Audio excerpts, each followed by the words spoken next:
Shalom saudaraku, kebenaran hari ini berjudul Berdamai dengan Allah.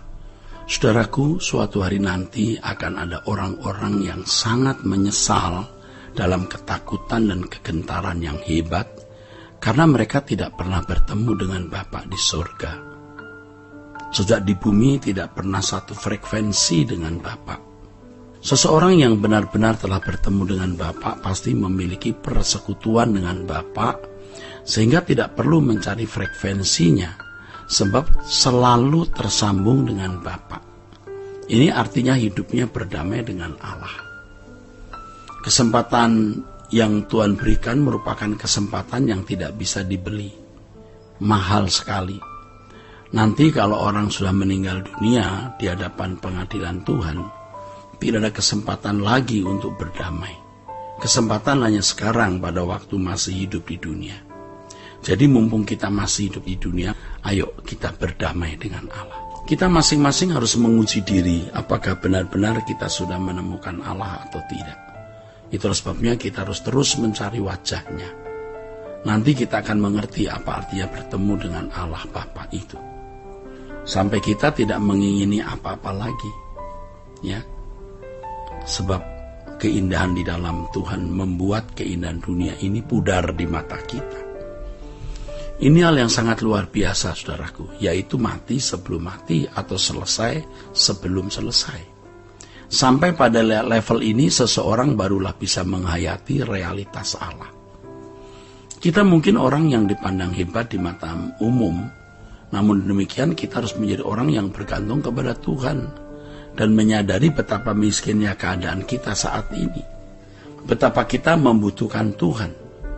Bukan karena ada kebutuhan-kebutuhan menyangkut pemenuhan kebutuhan jasmani atau masalah-masalah fana, tetapi bagaimana kita dapat hidup tidak bercacat, tidak bercelah, dan tidak terikat kesenangan apapun dalam hidup ini demi kekekalan, dan terus berjuang menjadi seperti Yesus. Kita membutuhkan Allah Tuhan menuntun kita untuk memiliki kehidupan seperti ini.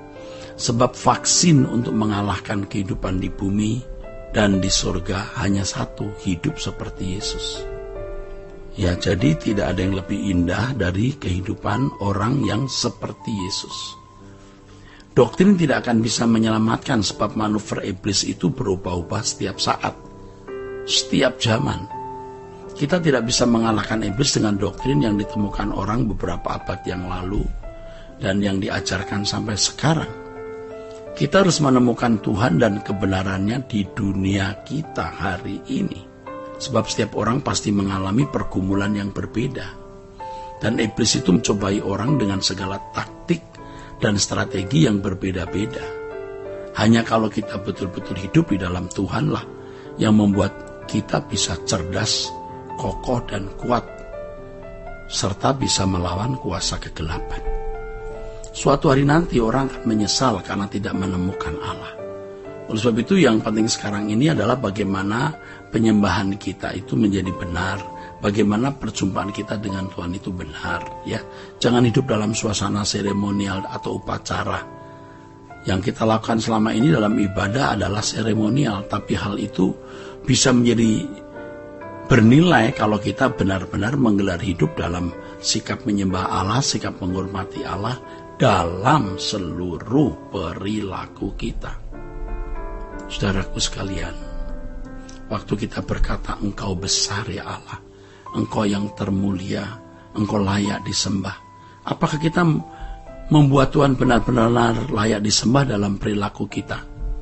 Waktu kita sembarangan, waktu kita tidak tulus, waktu kita menghargai uang, harta, gelar pangkat, nama baik lebih dari Tuhan, sebenarnya kita membuat hal-hal tersebut jadi lebih layak ditinggikan dibanding Tuhan. Ini berarti tidak memuliakan Tuhan. Banyak alasan mengapa seseorang melakukan hal itu.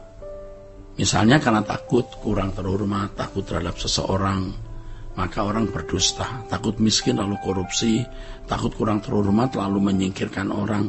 Di sini seseorang membuat manusia lebih layak dari Allah untuk ditinggikan. Jadi bagaimana pertemuan kita bersama menjadi menarik dan memikat hati Allah, saudaraku? Ya. Hanya kalau kita memiliki sikap menyembah di seluruh perjalanan hidup kita dalam perilaku menyembah Allah, menghormati Allah, memuji Allah dalam satu kesadaran dan penghayatan bahwa Allah Israel, Allah Abraham, Allah Ishak dan Allah Yakub, Allahnya Musa itu nyata. Mari kita rajut dari perkara-perkara sederhana atau hal kecil, ya. Kita rajut untuk memiliki kehidupan yang benar-benar berkenan di hadapan Allah. Pasti kita bisa. Latihan terus-menerus, penghayatan terhadap kehadiran Allah akan membuat kita bertumbuh makin sempurna. Kalau orang di sekolah tinggi teologi, itu hanya bisa memiliki ilmu mengenai Allah kalau tidak sungguh-sungguh berjuang, berusaha untuk bertemu dengan Allah. Ya, mereka kadang-kadang hanya berfantasi, tetapi mereka tidak mengalami realitas Allah itu, dan buktinya itu atau cirinya itu nampak dari kehidupan mereka yang tidak agung, saudaraku. Nah, banyak orang-orang yang belajar di sekolah tinggi teologi memiliki habitat sendiri, seakan-akan mereka mengenal Allah, padahal mereka hanya membaca mengenai Allah di ruang perpustakaan. Saudara, untuk mengenal Allah kita harus dapat menarik diri kita ke atas kehadirat Allah. Kalau setiap hari kita hidup tidak ditarik ke hadapan Allah, kita tidak akan bisa menemukan Dia. Kalau orang tidak menarik diri ke atas, artinya selalu menghayati kehadiran Allah setiap saat. Pada waktu dia berdoa menyembah dalam bahasa roh pun itu bohong-bohongan, itu dusta.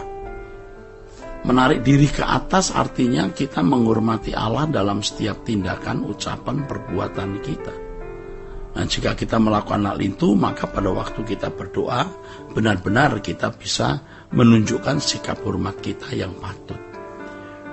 Menarik diri ke atas artinya kita berusaha untuk menghayati keberadaan Allah di dalam melalui seluruh perilaku, sikap, tindakan, keputusan, pilihan kita. Nah, banyak orang tahu bagaimana teknik menyanyi, menyembah Tuhan secara seremonial, tapi sejujurnya bisa penuh kebohongan atau paling tidak ada unsur kemunafikan kalau mereka tidak menarik diri ke atas dan menjumpai Allah setiap hari melalui perilakunya. Kalau setiap hari seseorang menarik hidup melekat dengan Tuhan, itu berarti menghargai Dia dalam segala hal. Orang seperti ini akan melakukan pembenahan diri terus-menerus. Monster-monster kecil di dalam hidupnya akan terbunuh atau dimatikan, atau maksudnya hal-hal yang tidak patut dilakukan walaupun itu hal sederhana akan dibuang. Sebab kalau seseorang tidak bisa membunuh monster kecilnya dalam hidupnya, ia tidak akan bisa membunuh monster besarnya. Nah, di sini baru kita bisa menemukan Tuhan, ya, dan berkata bahwa aku terbang tinggi, Bapa.